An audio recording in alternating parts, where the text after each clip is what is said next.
मराठा उद्योजक लॉबीचा 8वा वर्धापन दिन रविवार दिनांक 23 नोव्हेंबर 2025 डॉक्टर काशीनाथ घाणेकर नाट्यगृह ठाणे येथे होता। त्याची निमंत्रण पत्रिका आम्हाला होती, म्हणून मी आणि महेश राहुळ साहेब आम्ही डोंबिवलीहून ठाण्याला जायला निघालो। इथे पोहोचताच आम्ही आपले रजिस्ट्रेशन पूर्ण केले।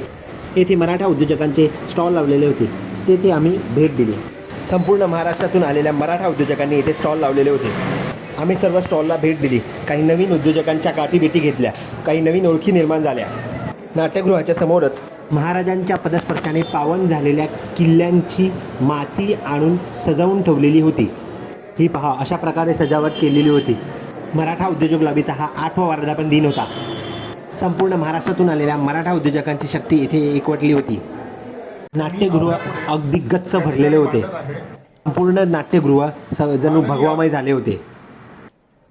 कॅबिनेट मंत्री भरतजी गोगावले नंतर कॅबिनेट मंत्री माननीय श्री भरतशेठ गोगावले यांचे सुंदर भाषण पार पडले।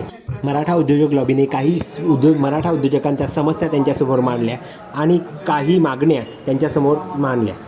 त्या मागण्या पूर्ण करण्याचे आश्वासन त्यांनी दिले। त्याचबरोबर त्या मागण्यांचा सतत पाठपुरावा करत राहण्याचे सुचवले। मी आणि राहुल साहेब कार्यक्रमाचा यथेच्छ आस्वाद घेत होतो। नंतर प्रशांत कॉर्नरचे मालक माननीय श्री प्रशांतजी सकपाळ यांचे भाषण सुरू झाले। या सरांबद्दल काय बोलावं, या सरांची कहाणी प्रत्येक उद्योजकांनी ऐकलंच पाहिजे।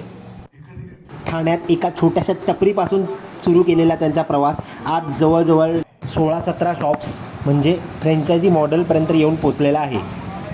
त्यांनी खूप छान प्रकारे नवीन उद्योजकांना मार्गदर्शन केले। व्यवसायात लॉंग टर्मपर्यंत कशी तग धरून राहावे याचं त्यांनी सुंदर मार्गदर्शन केले। उद्योजकीय प्रवास हा केवळ एकट्याचा नसून सर्वांना सोबत घेऊन जाण्याचा आहे, असे त्यांनी नमूद केले। त्यांच्या भाषणातून खूप छान अशी पॉझिटिव्ह एनर्जी आम्हाला मिळाली। ही एनर्जी घेऊन आम्ही नव्या जोमाने काम करण्यास निघालो। या दिवसाचा अनुभव खूप छान होता।